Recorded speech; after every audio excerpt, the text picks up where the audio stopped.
You're listening to an iHeart podcast. Trading at Schwab is now powered by Ameritrade, bringing you an expanding library of education with even more ways to sharpen your trading skills. Access new online courses, insightful webcasts, articles, engaging videos, and more, all curated just for traders. Plus, guided learning paths with content designed to fit your unique interests. No sifting to find exactly what you need, so you can spend your time learning to trade brilliantly. Learn more at schwab.com/trading. Hiscox Small Business Insurance knows there is no business like your business. Across America, over 600,000 small businesses, from accountants and architects to photographers and yoga instructors, look to Hiscox Insurance for protection. Find flexible coverage that adapts to the needs of your small business with a fast, easy online quote at hiscox.com. That's HISCOX.com. There's no business like small business. Hiscox Small Business Insurance. Bloomberg Audio Studios. Podcasts, radio, news. This is a breaking news update from Bloomberg. Instant reaction and analysis from our 3,000 journalists and analysts around the world. The chairman of the Federal Reserve wrapping up the main news conference, the press doing their best to make that interesting, the chairman doing his best to make it boring, and I think he was fairly successful. Your equity market this afternoon looks like this. Equities positive by just 0.1% on the S&P 500. In the bond market on a 2-year, 10-year, 30-year, we look like this. On a 10-year maturity, yields lower by a single basis point, 427.91. The risks have risen, the risks have not materialized. The Fed Chair Jay Powell says we're well positioned to wait.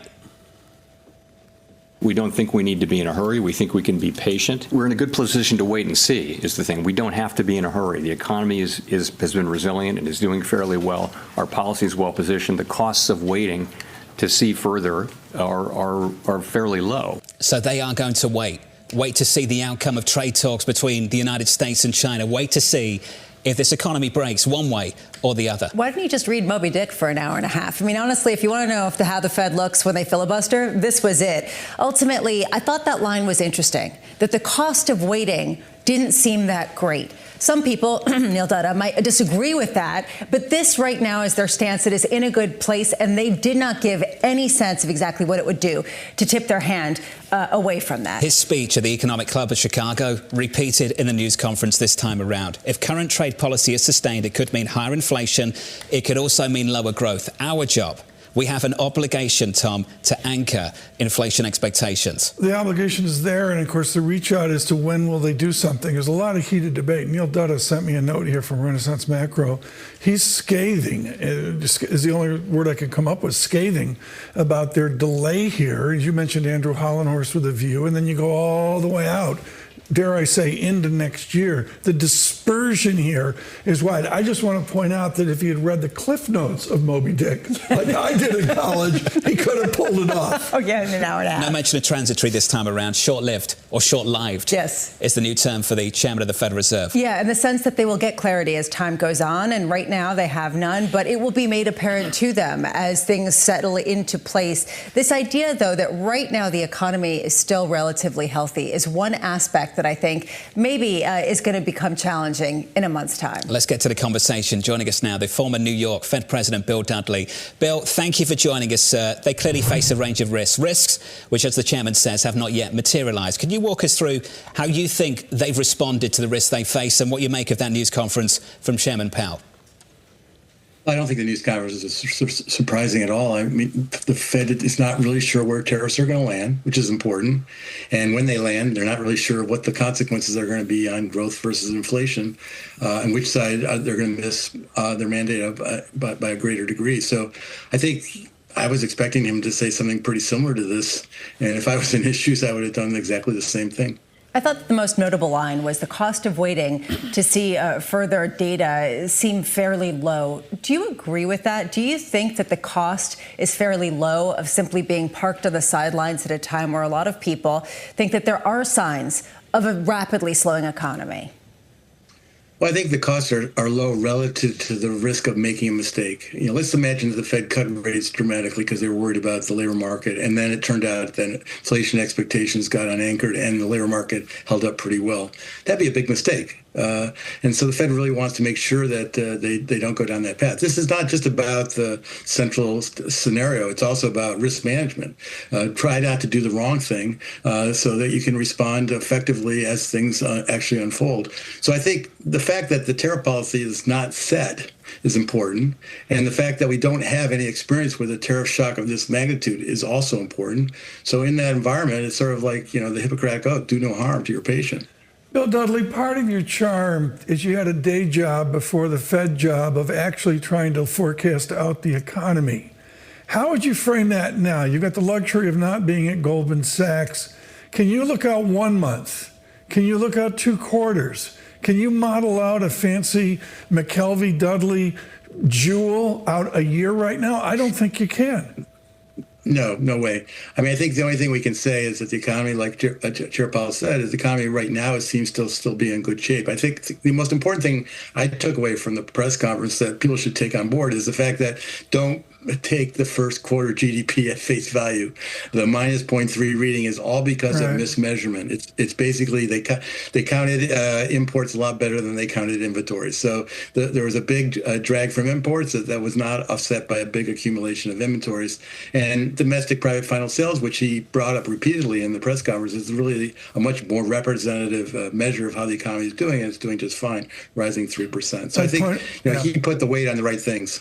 I'd point out Jan Hasius with a 2% statistic for this present quarter, published, I believe, last weekend. Bill Dudley, how does the Fed communicate given this mess that has been wrought?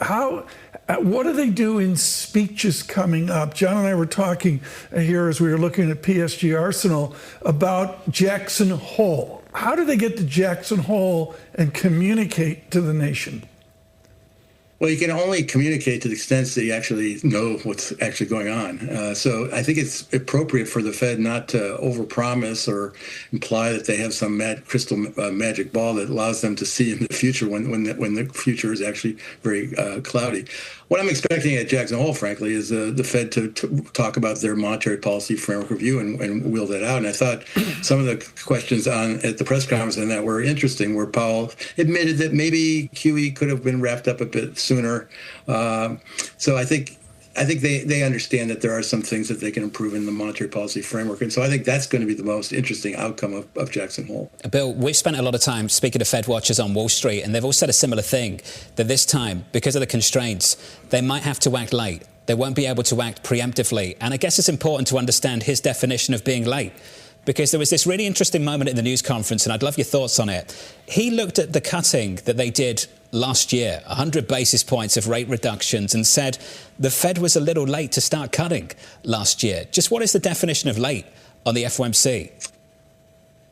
I think late is when you realize that the risk on one side of the mandate have become very predominant. So if the fact is you're only cutting at that moment means that you're probably late because the risk have really accumulated on the employment side of the ledger. And that's what happened last summer. The unemployment rate went up pretty quickly, and the risk of the labor market sort of unwinding in a bad way increased. And the Federal Reserve was pretty slow to get off the mark, and that's why they ultimately cut rates more quickly than expected. They delayed, and then they cut more rates quickly than expected. I think that caught John's attention, and it caught mine as well, because some people disagreed and said maybe it was proactive in a way that led to the increase in longer-term benchmark yields, this idea that maybe actually there was more strength than expected in the underlying economy. I just wonder what that means going forward about that 2% inflation target if we're still not back there. If we did see something of a firming up of the labor market, and yet that still is the assessment from last year. Well, I think there's two things that are relevant going on. Number one, the monetary policy may still not be as restrictive as the Fed thinks it is. I mean, the fact that the economy is still doing okay with a supposedly restrictive monetary policy in place, I think is meaningful, at least to me.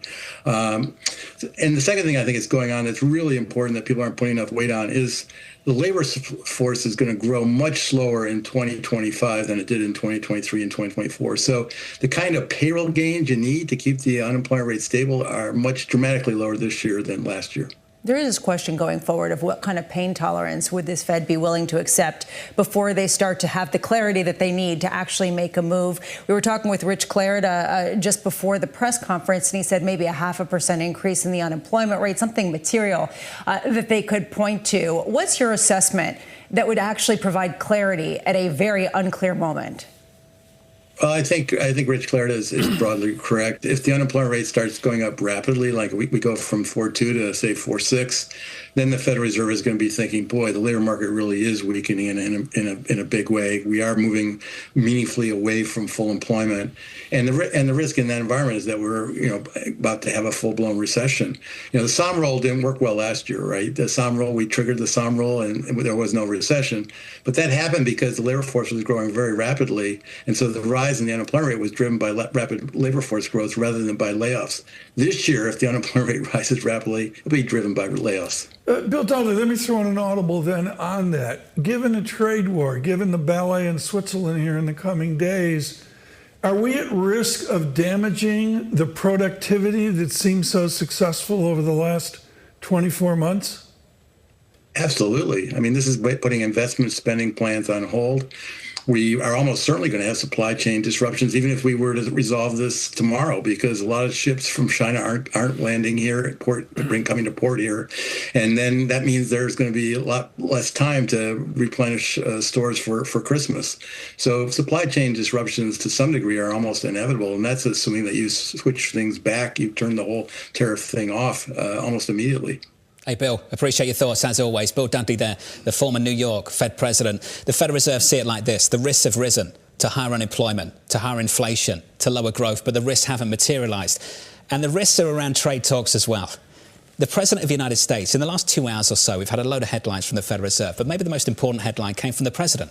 The President said we're unwilling to lower tariffs to get China to the table. Now, the US is in negotiation mode at the moment, going into talks of the weekend. Are we? Talks between the United States and China. And they can dial up and down the tariff-free policy whenever they like. You can't set policy in a moment like this because you don't know what policy is going to be on the other side of Washington. You don't understand necessarily what the supply chain disruptions are going to look like.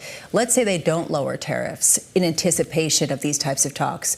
China has said that is the only way to start talks. So does that remove the idea of talks from the table entirely, even though they might be seeing each other in passing in Switzerland? The key question here is, how do they start to game out whether this is really a pandemic-like supply-side shock or whether this is something entirely different that can get remediated in the near term? That is the difficulty that they are grappling with. It is different. We've said it so many times on this program. I've heard all these comparisons to COVID. The difference this time around is you don't have to wait for the vaccine. The president has the vaccine. He can take the tariffs off, put the tariffs on whenever he likes. He's in control of the virus, if that's a good word to use. Probably not. No. But ultimately he is. If you believe there are comparisons to COVID, the president is running policy here. So not some runaway virus that we don't have control over. Is he the chairman of the Fed right now? I think he's in charge of what the Federal Reserve's about to do, without a doubt. And this is the problem for the Federal Reserve. Let's just say in a month these talks are fantastic. And the Federal Reserve cut interest rates by 50 basis points, 75 basis points, 100 basis points, because they thought these were the new rules of the game. All of a sudden, policy's offside. And guess what? They're about to deliver a big tax package down in Washington, D.C. as well. That's why this is so hard. Fed Chair Jay Powell alluded to this, saying there are things that can be done, some things, we haven't seen them being done, but there are some things that could be done that could actually cause outcomes to be very different. Key question, and this is something that comes up in a lot of our discussions with analysts and economists, there is damage being done.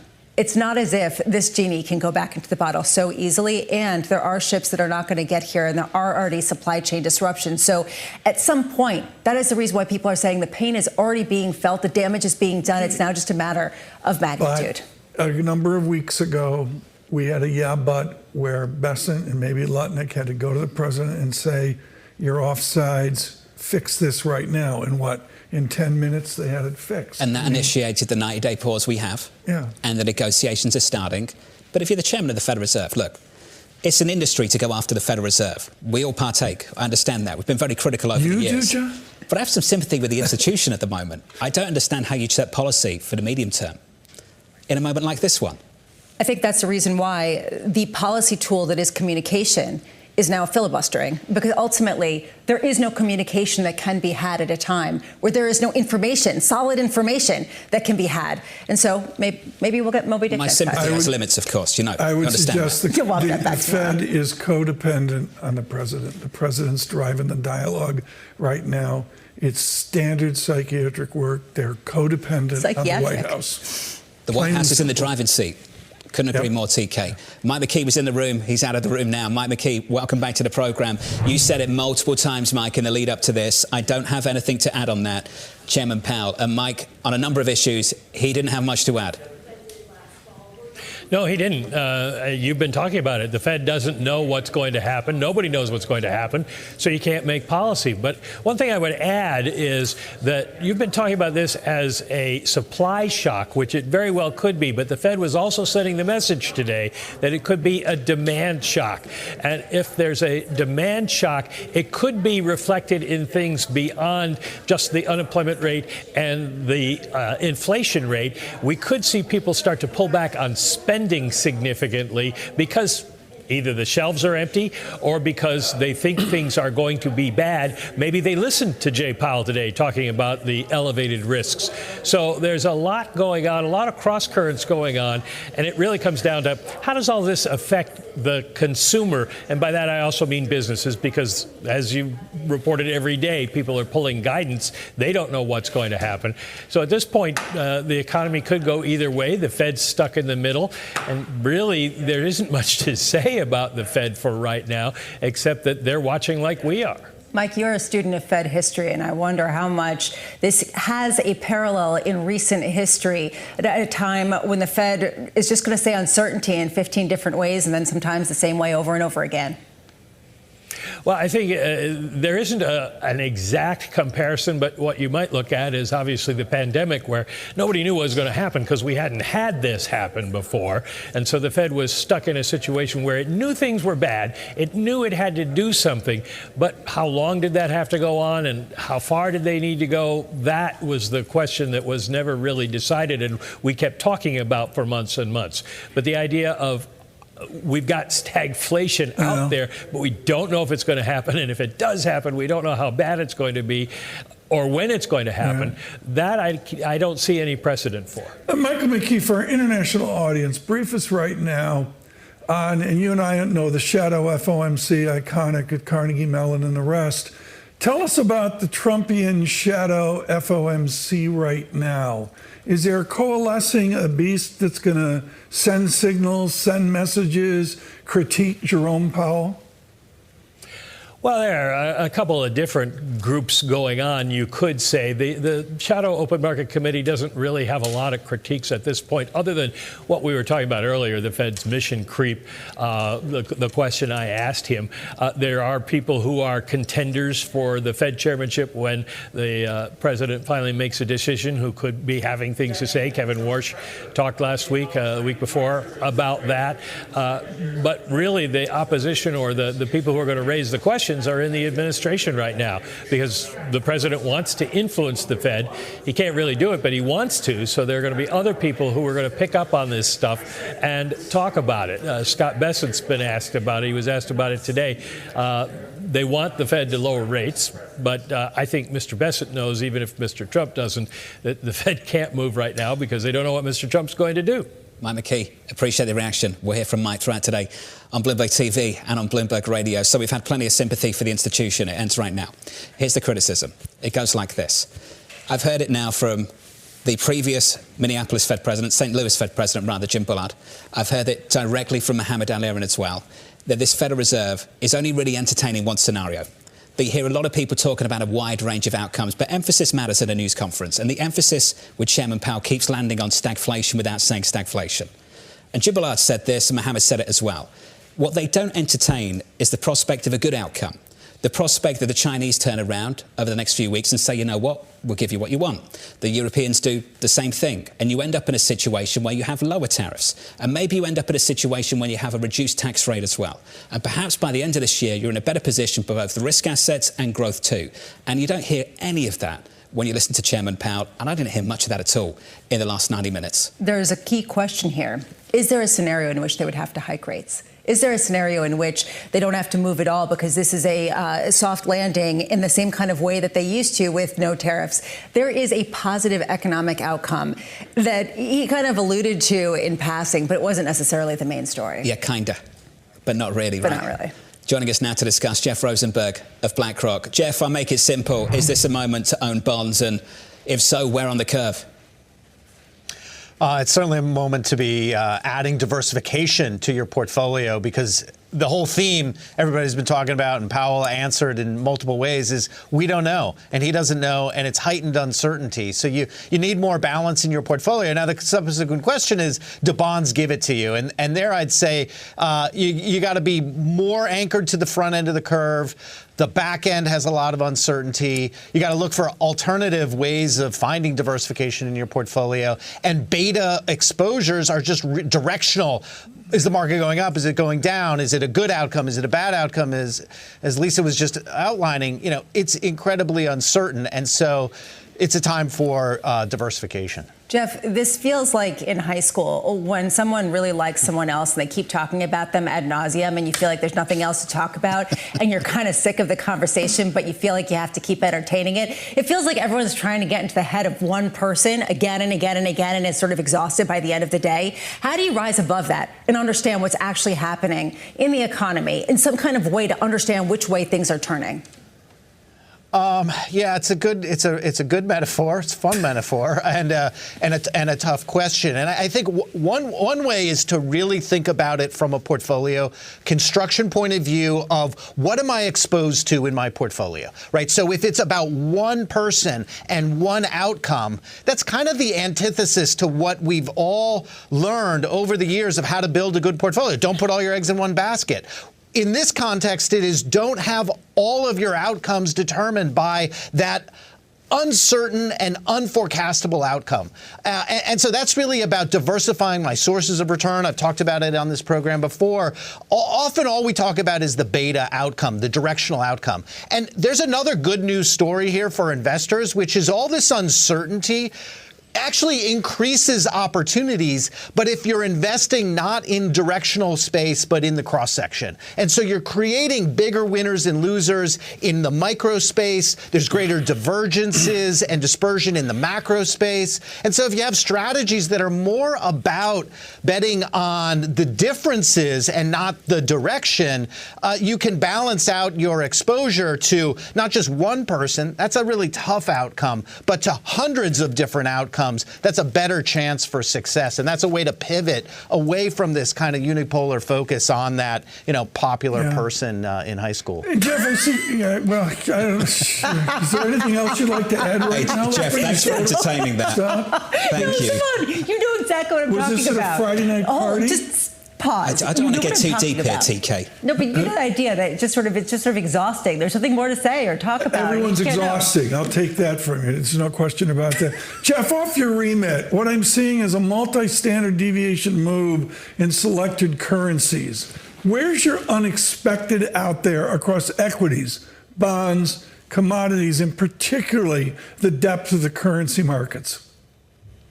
Yeah, I mean, the FX move is really important here, right? And so, let's just kind of look at what's happened in markets since April 2nd is you've had this remarkable rebound in risky assets, equities, sub-equity indices, factor exposures, and we've kind of are above in many of those measures the April 2nd tariff day, Liberation Day announcement. The one exception, a lot of these boxes are the same, which one's different, is the dollar and the FX piece of that. And that's really talking about kind of the global impact here, and that hasn't been resolved because, are we going to be talking about deficit equalization or tariff equalization? The latter is a pretty good outcome to the earlier conversation. You could get lower tariffs. This could be really positive. But the former, which is what was the initial thrust of the policy announcement, is deficit equalization. That's very problematic, and it's problematic to the flip side of deficit equalization is a big collapse in the U.S.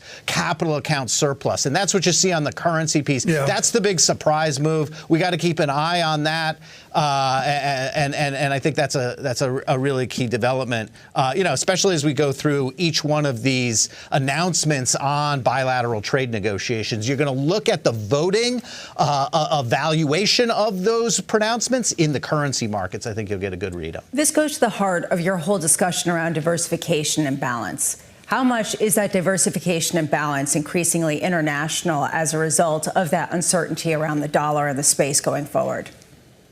Yeah, I mean, look, that's a huge theme. You see it in the flows. You see it in the relative equity returns. It's partly what's reflective in the currency that you are seeing from a global investor's perspective, kind of a questioning of the overweighting that has existed in, say, equity portfolios because of the dominance of U.S. capital markets, right? You look at GDP versus market cap differentials, and you have a very big gap. The largest gap is in the U.S. And so that's one way of sort of thinking about where would the rebalancing occur. And the trigger for that is, again, this assessment. Are we going to push further on this policy towards deficit equalization? Then I think you're going to be looking more at equalization between market cap and, say, GDP contributions in the global cross-section. John, the fiscal debate may get overwhelmed by the actual data of employment and interest rates back to the Fed and all that. But I would go back to what you and I first talked about decades ago, which is Euro-Swissy.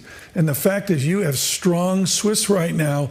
And as Jeff alluded to, anybody in equities, including all our listeners and viewers in the stock market, don't forget to monitor foreign exchange each and every day. The Swiss franc is talking right now. And these central banks will have a decision to make, how to respond to some of these shocks. And I think it's clear the kind of decision they're making so far.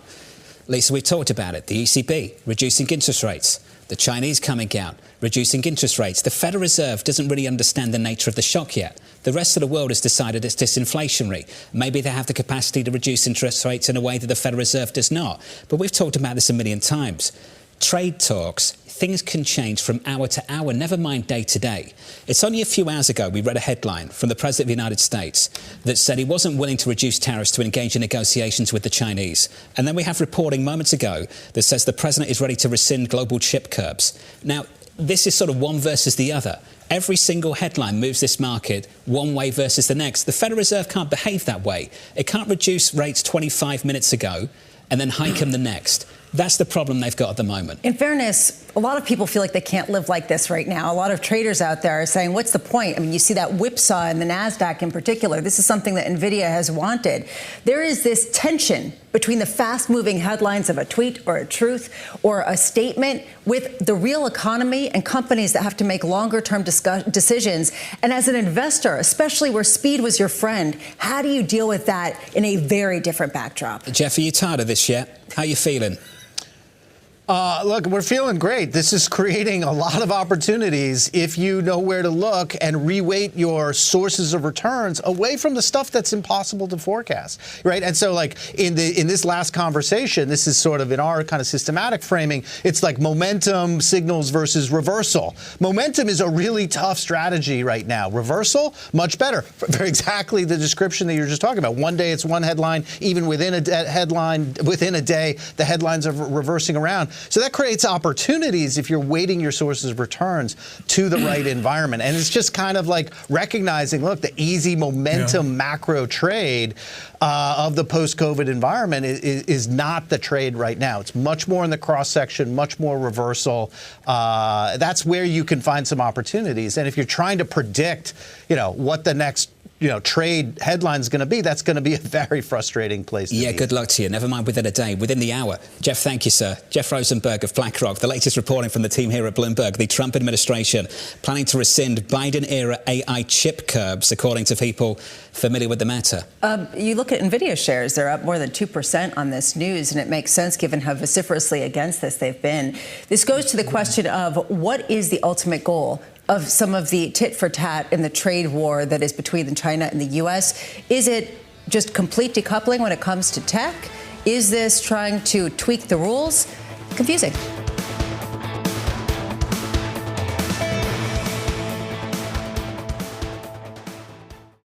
Hiscox Small Business Insurance knows there is no business like your business. Across America, over 600,000 small businesses, from accountants and architects to photographers and yoga instructors, look to Hiscox Insurance for protection. Find flexible coverage that adapts to the needs of your small business with a fast, easy online quote at hiscox.com. That's HISCOX.com.